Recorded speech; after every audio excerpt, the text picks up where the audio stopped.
భారతం, భాగవతం, రామాయణం ఏ గ్రంథం విన్నా అంతిమంగా మనం నేర్చుకోవలసింది ఏమిటంటే కమఠంపు నివృత్తి. అందుకే నేను మా అమ్మ ప్రార్థన పద్యంలో చివర అది వాడా. కమఠం అంటే తాబేలు. ఢులి, కమఠం, కచ్చపం, ఇవన్నీ కూర్మం, ఇవన్నీ తాబేటికి పేర్లు.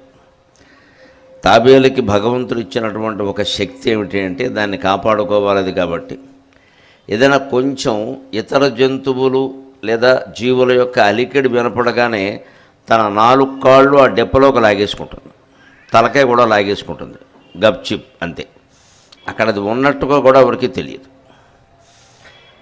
ఇలాంటి అద్భుతమైన శక్తులు ఆదిపరాశక్తి సృష్టిలో ప్రతి జీవికి ఇచ్చింది. కానీ జంతువులకి మనకి తేడా ఏమిటంటే జంతువు తనకున్న సహజ శక్తిని సహజంగానే వినియోగిస్తుంది. దానికి అంతకంటే వేరుగా వినియోగించడం తెలియదు, దుర్వినియోగం చేయడం అసలు తెలియదు. మనిషితో వచ్చిన ఇబ్బంది ఏమిటంటే ఉన్న శక్తి కంటే ఎక్కువ వినియోగం చేస్తాడు, తరచు దుర్వినియోగం కూడా చేస్తాడు. అందుకే మానవ జన్మ పెద్ద సంకటం నిజానికి మిగిలిన జన్మల కంటే. తాబేలుకి ఏదైనా ఒక చప్పుడు వినపడింది అనుకోండి, ఎవరైనా వస్తున్నారు అడుగులో అని వెంటనే లోపలికి వెళ్ళిపోతుంది. పక్షుల్ని గమనించండి మీరు, ఆశ్చర్యకరంగా ఎక్కడో ఉండడం, ఏదో తినడం, అది సరే, అది ఒక విచిత్రం, అది వేరే విషయం. కొన్ని పక్షులు ఎక్కడో ఆఫ్రికా దేశం నుంచి, సైబీరియా నుంచి, రష్యా నుంచి మన దేశానికి వలస వస్తాయి కొన్ని ఋతువుల్లో. రాజమండ్రి దగ్గర పుణ్యక్షేత్రం అని ఒక ఊరుంది, ఆ ఊరు పేరే పుణ్యక్షేత్రం, నిజంగానే పుణ్యక్షేత్రం. అక్కడికి ఎక్కడి నుంచో ఇతర దేశాల నుంచి వలస వస్తాయి. ఆ వలస వచ్చే పక్షులకి దారి ఎవరు చెప్తారండి? మనకి ఇవాళ హైదరాబాదు నగరంలో జీపీఎస్ఏ దిక్కు, మ్యాప్, గూగుల్ వాడు మ్యాపే దిక్కు. ఇదివరకు మీ గురువులు ఎవరో ఉంటే సదాశివ సమారంభాం శంకరాచార్య మధ్యమాం అస్మదాచార్య పర్యంతాం వందే గురు పరంపరాం అనేవాళ్ళం. మా గురు పరంపర పరమేశ్వరుడితో సదాశివుడితో మొదలైంది, మధ్యలో శంకరాచార్య మార్గాన్ని అందుకున్నాం. ఇదిగో మా గురువుగారు ఒకరున్నారు, మాకు ఎదురుగా శంకరాచార్యుడి గురించి, వ్యాసుడి గురించి చెప్పిన వాళ్ళు, ఆయన మా గురు పరంపర అంట. ఇప్పుడు గురు పరంపర అది కాదు, గూగుల్ చాట్ సమారంభాం చాట్ జేపీటి మధ్యమాం. పుట్టుకతోటే వాడికి గురువు ఎవరంటే గూగుల్ గురువు. గూగుల్ చాట్ సమారంభాం చాట్ జేపీటి మధ్యమాం అస్మద్బద్ధక పర్యంతాం వందే గురు పరంపరాం. ఇవన్నీ ఈ గూగుల్ చాట్లు, చాట్ జేపీటీలు, ఆర్టిఫిషియల్ ఎందుకు వచ్చాయంటే మనకి బద్ధకం కాబట్టి. మనిషి చాలా బద్ధకస్తుడు. పక్షుల్ని గమనించండి, వలస పక్షులు కొన్ని వేల మైళ్ళు సముద్రాల మీద ఎగురొస్తాయి, ఖండాలు దాటిపోయేస్తాయి, ఎక్కడ ఎవరిని దారి అడగవు. వాటికి ఏమీ ఆధారం లేదు, కానీ వచ్చేస్తాయి ఖచ్చితంగా. ఆ ఊరంటే ఆ ఊరే. నాకు తెలిసి నేను పుణ్యక్షేత్రం చెప్పాను, తెలంగాణలో కూడా చాలా పల్లెటూళ్ళు ఉన్నాయి, ఇతర రాష్ట్రాల్లో కూడా ఉన్నాయి, ఆంధ్రదేశంలో ఇంకా వేరే ఉన్నాయి, చాలా ఉన్నాయి. ఖచ్చితంగా అక్కడికే వస్తాయి. పైగా ఎన్ని రోజులు ప్రయాణం పెట్టుకున్నాయో అన్ని రోజుల్లోనే వస్తాయి. దానికి కారణం శాస్త్రవేత్తలు పరిశోధించారు. ఎందుకు ఇలా రాగలుగుతున్నాయి? వాటికి ఏమీ రూట్ మ్యాప్ లేదు కదా. పోనీ దారి అడగడానికి ఓ 10 పక్షులు, పోనీ ఒక 15, 4-5 పక్షులు కలిపి బయలుదేరుతాయి. అవి దేనికి ఏం తెలియదు, పక్కదాన్ని అడిగే అవకాశం లేదు. కానీ ఆశ్చర్యకరంగా భగవంతుడు ఏ జీవికి ఇవ్వాల్సిన ప్రతిభ ఆ జీవికి ఇస్తాడు అంట. మనం కంగారు పడక్కల జీవితం గురించి. మనకు ఎదురయ్యే సమస్యలను ఎదిరించడానికి అవసరమైన ప్రతిభ భగవంతుడు మనకిస్తాడు. పక్షికి ఇచ్చినవాడు, తాబేలుకి ఇచ్చినవాడు మనకివ్వడా? వాటి మీద ఏమైనా ప్రత్యేకమైన ప్రేమ ఉందా? మన మీద లేకుండా పోయిందా? అమ్మవారు అందరికీ తల్లి. ఆ బ్రహ్మకీట జనని వర్ణాశ్రమ విధాయని. బ్రహ్మదేవుడు మొదలు చిన్న కీటకం వరకు అందరికీ ఆవిడ తల్లి. ఆ పక్షులకు ఏమిచ్చిందంటే అమ్మవారు వాటి కళ్ళల్లోనే ఒక జీపీఎస్ ఉంటుంది. వాటి కళ్ళల్లోంచి ఒక రకమైన కాంతి పడగానే, ఎదురుగా ఏదైనా కాంతి పడగానే, మేఘాల కాంతి కానీ ఏదైనా పడగానే కొన్ని ప్రోటీన్లు ఉత్పత్తి అవుతాయి. అవి వెంటనే అక్కడ భూ అయస్కాంత క్షేత్ర ప్రభావానికి లోనవుతూ ఉంటాయి. అంచేత సరిగ్గా అయస్కాంత క్షేత్ర ప్రభావం ప్రకారం దాని నుంచి తప్పించుకుంటూ మళ్ళీ దానిలోకి ఎప్పుడు రావాలో అప్పుడు వస్తూ సరిగ్గా ఏ ఊరు వెళ్ళాలో అవే వస్తాయి. ఈ విషయం శాస్త్రజ్ఞులకు ఎలా తెలిసిందంటే వాళ్ళు రకరకాలుగా ప్రయోగాలు చేస్తారు కదా. అందుకే శాస్త్రవేత్తలకిను మహర్షులకి ఒక సామ్యం ఉంటుంది. ఇద్దరు గడ్డాలు పెంచుతారు. ఋషులు గడ్డాలు పెంచుతారు, సైంటిస్టులు గడ్డాలు పెంచుతారు. ఋషులు పెంచారంటే మనకు అర్థం ఉంది, పూర్వం నుంచి ఒక సాంప్రదాయం ఉంది. ఎందుకంటే తపస్సులో మునిగిపోయి ఉంటారు, వాళ్ళకి క్షవరాలు చేసుకునే సమయం ఉండదు. రెండోది, ఈ హెయిర్ డ్రెస్సింగ్ మీద దృష్టి పెడితే తపస్సు సాగదు, పతనం అయిపోతాడు మనిషి. ఇప్పుడు జరుగుతున్నదంతా అందరికీ తెలుసు. హెయిర్ స్పా అన్న ఉన్న జుట్టు పీకేయడం, దానికి రంగేయడం, మొత్తం పాడైపోవడం. అసలు జుట్టు మీద ఎంత శ్రద్ధ ఎందుకు? నాకు జుట్టు ఉందని పిలిచారా మీరు అందరూ? లేదనే కదా పిలిచారు. ఉంటే పిలుస్తారా? జుట్టు ఉన్నవాళ్ళు బోడంతమంది ఉన్నారు. ఎందుకు? జుట్టు పని లేక. దానికి రంగు ఏమిటి? మళ్ళీ జుట్టే దండకంటే దానికి రంగు కూడా దండక. ఇంత పెంచేసాం కదా. మహర్షులు ఎప్పుడు క్షవరం చేసుకునేవారు కాదు. పైగా క్షవరానికి ముహూర్తాలు మామూలుగా దొరకవు. మన జీవితాలు ఎందుకు నాశనం అవుతున్నాయంటే అది ఇది లేకుండా ఎప్పుడు కుదిరితే అప్పుడు క్షవరాలు చేయించుకుంటున్నాం. సాయంత్రం కూడా చేయించుకుంటారు, మంగళవారం కూడా చేయించుకుంటారు. నమ శివాయ. ఇదివరకు మగాళ్ళే చేయించుకున్నారు, ఇప్పుడు ఆడాళ్ళు కూడా చేయించుకుంటున్నారు. దేశం చాలా అభివృద్ధి చెందింది. అమంగళమైనవే మనకు మంగళాలయ్యాయి, అకృత్యాలే కృత్యాలయ్యాయి, అకార్యాలే కార్యాలయ్యాయి. మహర్షులు ఎందుకు అలా చేసేవారు అంటే వారికి ఈ కేశాలంకరణ మీద దృష్టి పెడితే ఆత్మనిష్ట పోతుంది. శరీరం మీద దృష్టి పెట్టామంటే భగవన్నిష్ట ఉండదు. మనకు భగవంతుడు అంటే వినాయక నవరాత్రులు, దేవి నవరాత్రులు జరపడం, ఉండ్రాళ్ళు తినడం, ప్రసాదాలు తినడం, కోరికలు కోరడం, వెళ్ళిపోవడం కాదు. జీవితంలో ఏ దుఃఖము లేకుండా జీవితం అంతా ప్రశాంతంగా గడవాలంటే నిత్యము భగవత్స్మరణ చేయాలి, నిత్యము ఆత్మనిష్టలో ఉండాలి. దాని నుంచి అత్యవసరమైనప్పుడే లౌకిక వ్యవహారాల్లోకి వచ్చి ఆ పని ఏదో చేసి మళ్ళీ లోపలికి వెళ్ళిపోవాలి. పుట్టలోంచి బయటకు వచ్చిన పాము తనకేదో ఆహారం దొరకగానే లోపలికి వెళ్ళిపోతుంది. మనం అంతే. అలా బతికిన వాడే సుఖంగా ఉంటాడు. మనం ఇప్పుడు మన పనులన్నీ చేసుకుంటూ మొత్తం ఏదో 24 గంటలు 1 నిమిషం ఎప్పుడో దేవుడు ఫోటో అలా కనపడితే హలో అంటున్నాం అంతే. మనం ఫ్రెండ్ని పలకరించినట్టే. అందుకే దేవుడు కరుణ మన మీద కలగదు. మనకు ఆయన మీద శ్రద్ధ లేనప్పుడు ఆయనకు మన మీద ప్రేమ ఉండాల్సిన అవసరం లేదు ఇక్కడ. అది గమనించాలి. అందుకని సరిగ్గా భగవంతుడు ఎవరికి కావలసింది వాళ్ళకి ఇస్తాడు. శాస్త్రవేత్తలు ఎందుకు గడ్డాలు పెంచుతారు అంటే వాళ్ళకి పరిశోధనలో మునిగిపోతారు. వాళ్ళు అసలు గడ్డం అనేది ఒకటి పెరిగిందని కూడా వాళ్ళకి తెలియదు. వాళ్ళు ఋషులే, వీరలు ఋషులేనయ్యా, కారణ జన్ములునుగా అదే కలికాలమునన్ అని సాగరఘోష కావ్యంలో ఈ శాస్త్రవేత్తల గురించి పద్యాలు రాశాను. వీరలు ఋషినేనయ్యా, దారుని భౌతిక తత్వము, దారుని యొక్క భౌతిక తత్వం అంతా వాళ్ళు కనిపెడతారు. కారణ జన్ములను కాదే కలికాలమును. అటువంటి శాస్త్రవేత్తలు ఏం చేశారని ఈ పక్షులు ఎలా పెడుతున్నాయో తెలుసుకోవడం కోసం కృత్రిమంగా భూ అయస్కాంత క్షేత్రాన్ని సృష్టించారు. వెంటనే దారి తప్పాయి. కృత్రిమంగా సృష్టించారు. పాపం వాటికి ఏదో అపకారం చేద్దామని కాదు, అసలు చూద్దాం. సృష్టిస్తే అనుకోకుండా వాటి కంట్లో ఉన్నటువంటి నిర్మాణానికి దీనికి తేడా వచ్చి దారి తప్పాయి. అమ్మో ఇదన్నమాట ఇది. అంటే ఈ రకమైన అయస్కాంత క్షేత్రాన్ని బట్టి తప్పించుకుని వెళ్ళడం, దాంట్లోకి వెళ్ళడం అనేటువంటి ఏర్పాటు ఆ పక్షి కంట్లో ఉందంటే ఉన్న విషయాన్ని శాస్త్రవేత్తలు కనిపెట్టారు. కానీ అక్కడ పెట్టింది ఎవరండి ఆ విషయాన్ని? ఆదిశక్తి రమేయాత్మ పరమా పావనాకృతికి అనేక కోటి బ్రహ్మాండ జననీ దివ్య విగ్రహ పరంజ్యోతి పరంధామ పరమాణు పరాత్పర పాశహస్త పాశహంత్రి పరమంత్ర విభేదిని అయినటువంటి అమ్మవారు ఆ శక్తి పెట్టింది. అలా తాబేలుకు కూడా భగవంతుడు పెట్టిన శక్తి ఏమిటంటే అవయవాలన్నీ లోపలికి దాచేసుకోవడం. సరిగ్గా మనం కూడా జీవితం బాగుండాలి అంటే బయట ఎటువంటి ఆకర్షణలు కనపడినా వెంటనే మనస్సును లోపలికి లాగేసుకోవాలి. కళ్ళు మూసుకుంటే కొంత నయం, కానీ కళ్ళు మూసుకున్నా కూడా యథవ మనస్సు ఆలోచిస్తూనే ఉంటుంది.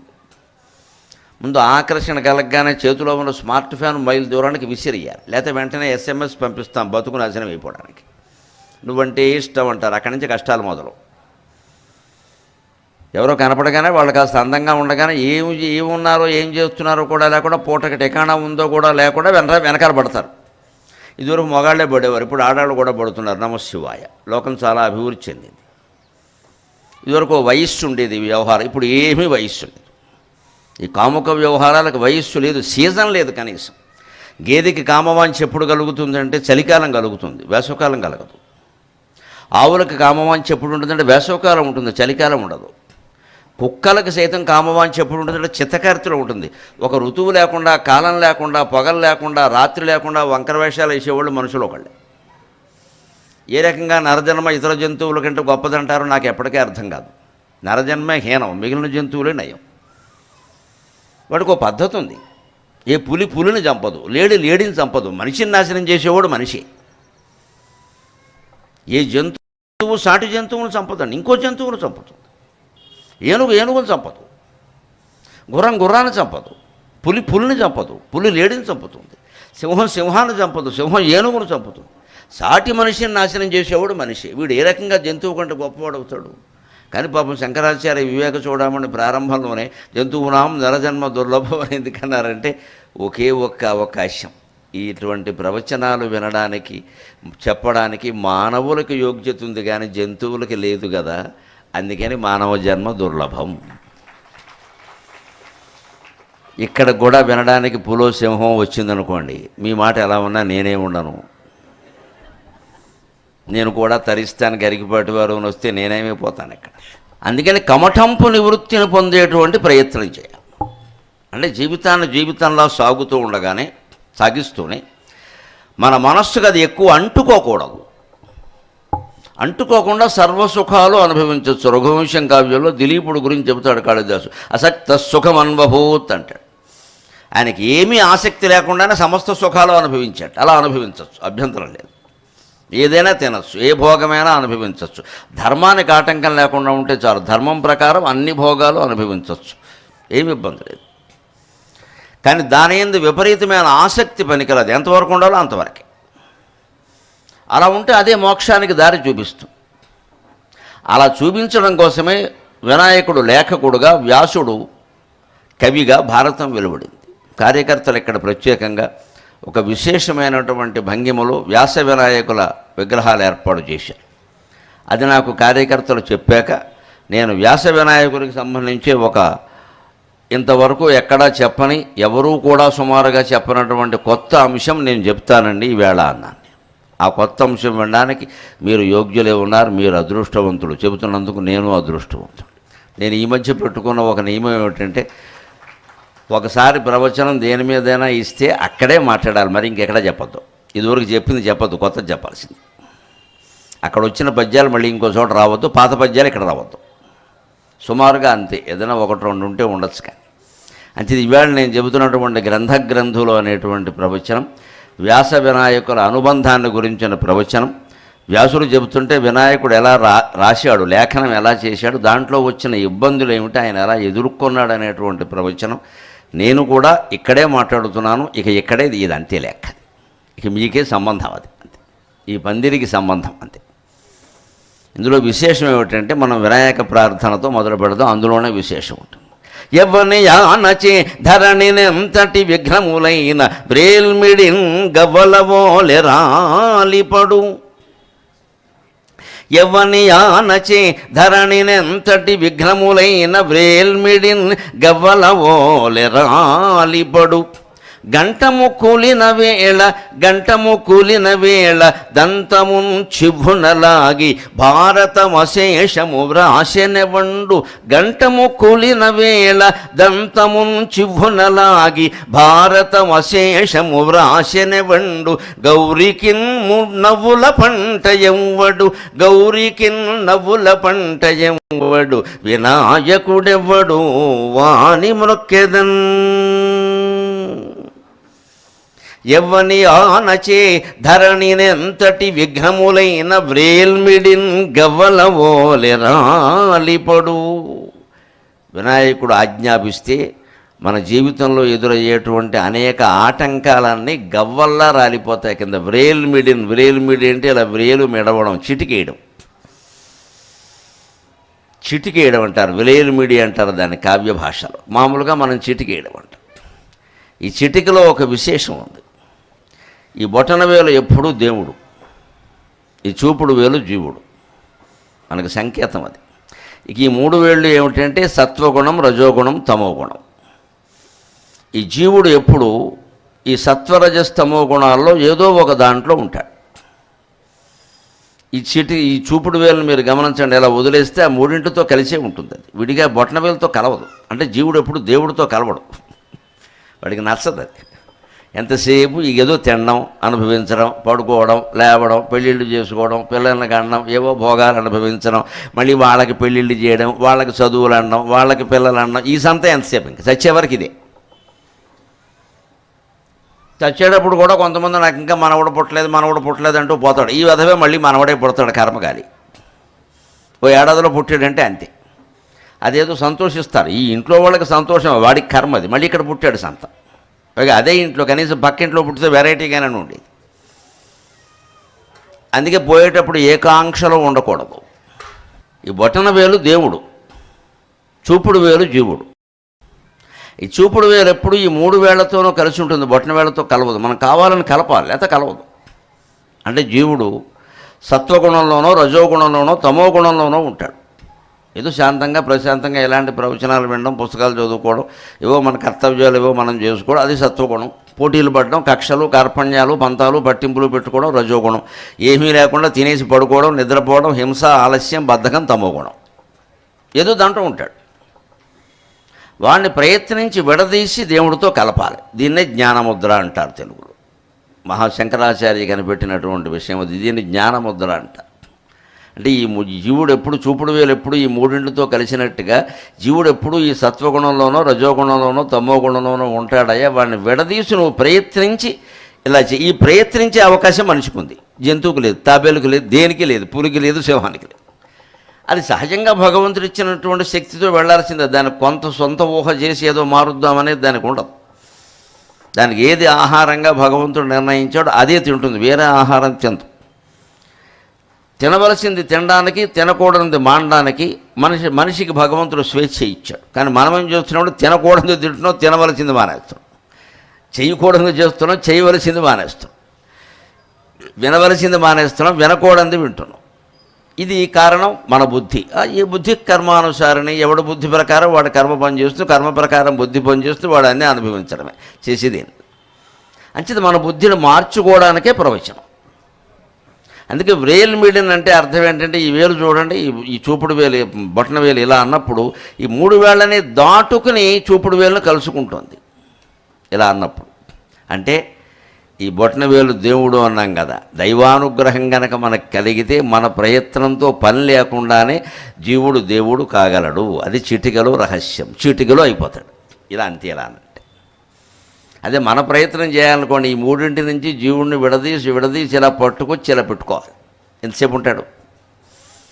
అదే దేవుడు తలుచుకుంటే ఎలా అంటే చాలన్నమాట, ఒక్క క్షణంలో. ఆ దైవానుగ్రహం కోసమే మనకి ఈ నవరాత్రులు, రేపు మళ్ళీ వచ్చేటువంటి దేవీ నవరాత్రులు. భగవద్ అనుగ్రహం ఉంటే ఒక క్షణం చాలు, చిటికలాగా. వ్రేల్ మిడిన్ అంటే అర్థం అది.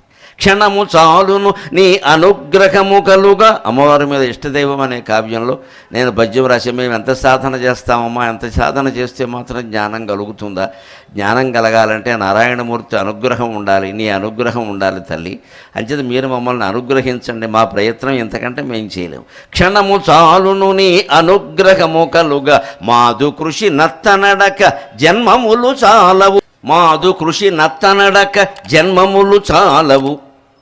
క్షణము చాలును నీ అనుగ్రహము కలుగా, మాదు కృషి నత్తనడక జన్మములు చాలవు. ఒక్క క్షణమిమ్మా దయచేసి, ఒక్క క్షణమిమ్మా దయచేసి, ఒక్క 1000 జన్మములు నీదు పాదాల జల్లువాడా.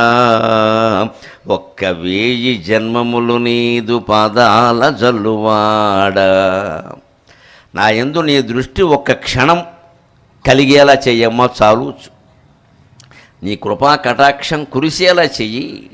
ఒక 1000 జన్మలు నీకు కానుగ్గా ఇస్తాను అంటే జన్మలు ఉండవని. ఆ భగవద్ అనుగ్రహం కోసం ప్రార్థనలో భాగంగానే మనం ఈ నవరాత్రులు ఉత్సవాలు అన్నీ జరుపుకోవడం. ఎందుకంటే ఏదో ఉత్సవం హడావుడి చేస్తే కానీ ఎవడి దృష్టి దేవుడి మీదకి రాదు, లేకపోతే ఎవడి పనిలో వాడు ఉంటాడు. ఇక్కడ కాస్త ఏదో జన్మానికో శివరాత్రిని, ఈ నవరాత్రులు అనేది ఎవరో కార్యకర్తలు కాస్త శ్రమపడి డబ్బులు ఖర్చు పెట్టి ఏదో యాతన పడి కాస్త పెద్ద పందిరేసి మా బోటుగాళ్ళని పిలిచి కొంచెం డమడమా చేసి తయారు చేస్తే, ఆయా పనుల్లో ఉండేవాళ్ళందరూ ఏదో ఇక్కడ పెట్టారు కదా, ఏమి ఇక్కడ తిరిగే బదులు అక్కడ కూర్చుని వినచ్చు అనేనా వింటారు కదా. లేకపోతే ఎవరు వింటారు? ఎవడి పనిలో వాడు ఉంటాడు. ఆ ప్రయత్నం చేస్తున్న కొద్దీ అందులో రుచి మరిగిన తర్వాత ప్రవచనం, గ్రంథ పఠనం, పారాయణ వీటిలో రుచి మరిగాక ఇక వదిలిపెట్టమన్నా వదిలిపెట్టడు. ఆ స్థితికి మన మనస్సును మనమే తీసుకెళ్ళాలి, ఎవ్వరూ తీసుకెళ్ళారు. దానికి వినాయకుని యొక్క అనుగ్రహం కావాలి. అందుకని ఎవ్వని ఆనచి ధరణిని అంతటి విఘ్నములైన వ్రేల్మిడిన్ గవలవోలె రాలిపడు గంటము కూలిన వేళ దంతమున్ చిభునలాగి భారతమశేషము వ్రాశనెవండు. వినాయకుడు భారతం రాస్తుంటే ఒక అనుకోని ఘటన జరిగింది. మధ్యలో గంటం విరిగిపోయింది. పూర్వం తాటాకుల మీద గంటంతో రాసేవు. ఈ కళాలు అవి లేవు, కళాలు లేవు, కంప్యూటర్ ప్రశ్నే లేదు. అందుకని తాటాకుల మీద గంటంతో రాయబడింది. అది కూడా స్టెన్సిల్ కటింగ్లా తాటాకును కట్ చేస్తారు, గాడి పడుతుంది. ఆ గాడి పడిన తాటాకులు అక్షరాలు కనపడాలి కాబట్టి తాటి గులకల పొడినే ఉపయోగించి దాని మీద పూసేవారు నల్లగా.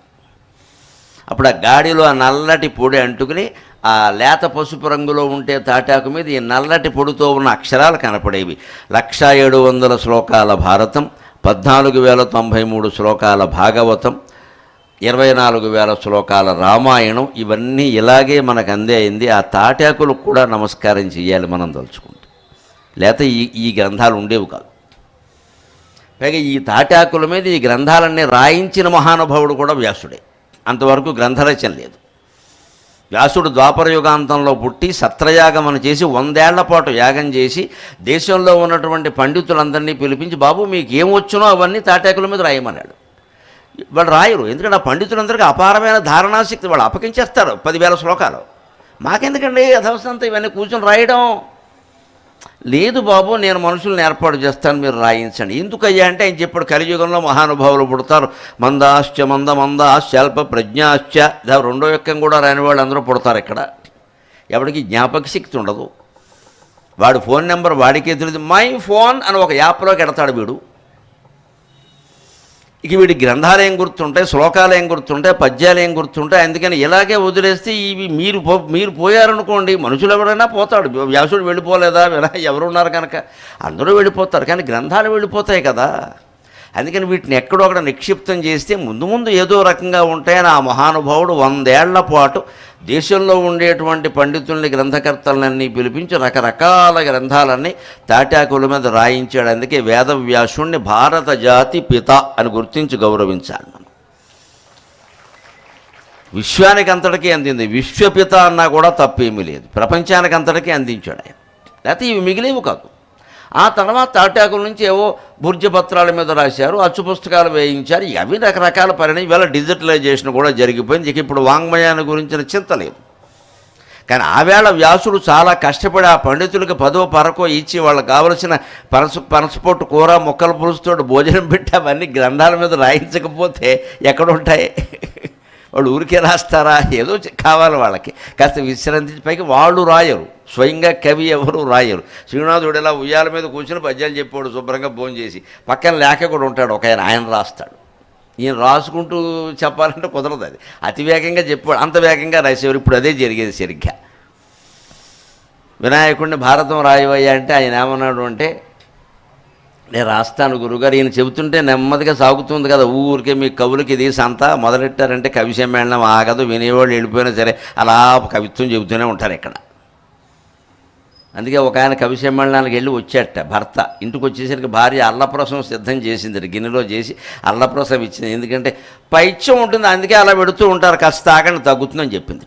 పైత్యం ఉంటే కవిత్వం వస్తుంది అన్నమాట. కాళిదాసు కవిత్వం కొంత, మన పైత్యం కొంత అని. ఇంటికి వచ్చేసరికి అల్లప్రసం, ఈ కవిత్వం వెళ్ళలేక జనం చచ్చిపోతున్నారు, అందుకని ఈ అల్లప్రసం తాగితే కొంచెం పైత్యం తగ్గుతుంది. పిత్తప్రకోపం వచ్చి అన్నవరగన పరిస్థితి, గ్యాస్ట్రిక్ అంటూ ఉంటారు, అటువంటి చూస్తే అల్లప్రసం బ్రహ్మాండంగా పనిచేస్తుంది. అందుకని తాగండి అంతే.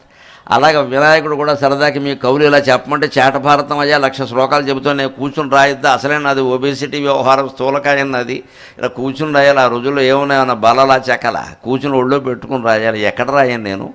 అందుకని తొందరగా తెమల్చకూడదా అంటే ఆయన అన్నట్టు నువ్వు ఆగకుండా చెప్పాలయ్యా అన్నట్టు ఈయన పెట్టిన షరతు. ఆగకుండా భారతం చెప్పాలి అంటే ఆయన అన్నట్ట తప్పకుండాను నాకు నువ్వు పరీక్ష పెడుతున్నావు, నేను నీకు పరీక్ష పెడుతున్నావు, నువ్వు అర్థం కాందే రాయడానికి వీల్లేదు అన్నాడు. దాంట్లోంచి ఇవాళ గ్రంథులు అనే అంశం పుట్టింది. నేను ఆపకుండా చెబుతాను అభ్యంతరం వల్ల, కానీ నువ్వు అర్థం కాకుండా ఏది రాయడానికి వీల్లేదు. నువ్వు చెప్పాను కదా, నేను ఏదంటే అది రాసేయడం కదా, నీకు పూర్తిగా అర్థం తెలిస్తేనే. వినాయకుడికి తెలియంది ఉంటుందా? అందుకని ఆయన సరేలే అన్నాడు. ఆయన తెలుసుకునే రాస్తాను, తెలియకుండా ఎలా రాస్తాం, నువ్వు మాత్రం వేగంగా చెప్పాలి చెబుతున్నాడు. ఆ చెబుతున్న స్థితిలో ఓసారి గంటం కోల్పోయింది. మరి వ్యాసుడు అన్నాడు, నేను చెప్పేస్తున్నాను, నువ్వు గంటం అయిపోయింది, ఏం చేస్తావు, 2వ గంటం తెచ్చుకున్నావా అన్నాడు. లేదు, 2వ గంట లేదు. అది వినాయకుడి దగ్గర మనం నేర్చుకోవాలి. విద్యార్థులు అందరూ నేర్చుకోవాలి. పెన్ను లేదని, బల్ల సరిగ్గా లేదని, పొద్దున్న టిఫిన్ చేయలేదని పరీక్ష మానేసే రకం కాదు. వెంటనే తన దంతాన్ని చూశాడు. ఏనుగు దంతం కొస చాలా సూదిగా ఉంటుంది, దాన్ని కొంత విరగొట్టాడు. దాంతో ఆ పూటకి నా సాయంత్రం 4ంటికి జరిగిందేమో ఈ కథ, ఆ 5 గంటల్లోగా చీకటి పడే వరకే కదా రాసేది. ఆ గంటన్నర సేపు మిగిలిన భారతాన్ని దంతంతో రాసి పూర్తి చేశాడు. అది వినాయక విజయం అంటే, వినాయకుడు శ్రద్ధ. జీవితంలో మనకందరికీ ఆ లక్షణం ఉండాలి. వంకలు పెట్టద్దు. ఏదైనా పని అవ్వలేదంటే అవ్వాలంతే. ఏ పని అవ్వాలన్నా ఆ శ్రద్ధ ఉండాలి. పని మనిషి రాలేదని ఇంట్లో వంట మానేస్తామా, తినడం మానేస్తామా? చేసుకోవాలి, ఎవరో ఒకరు చేసుకోవాలి. అలాగే సాధనాలు లేవు కదా అని మన లక్ష్యాన్ని దెబ్బతినేలా చేయకూడదు. కరెంట్ లేకపోతే కొవ్వొత్తి పెట్టుకుని చదువుకోవాలి. ఏదో రకంగా అయిపోవాలి. వాళ్ళు ఇన్వర్టర్లు బోర్డులు వచ్చి అది కూడా అయిపోతుంది ఒక్కోసారి. పని మానకూడదు. దానికి వినాయకుడు ప్రతీక. అందుకే ఆయన విఘ్నేశ్వరుడు. ఆటంకాలు లెక్క పెట్టడు ఆయన. ఆటంకం వస్తే ఉపాయం ఆలోచించు. ఇక ప్రతి ఆటంకం మన చేత కొత్త ఆలోచన చేయిస్తుంది. ఆయనకు వచ్చిన కొత్త ఆలోచన ఏమిటంటే తాటాకుల మీద రాయడానికి గంటమే కాదు, దంతం కూడా మనకు వస్తుంది అనుకున్నాడు. ఇది మాత్రం పనిచేయదా? తాత్కాలికంగానే పనిచేసింది కదా, మిగిలినంతా నెలల్లో రాశాడని కాదు. అక్కడ ముందు పనిచేసిందా లేదా?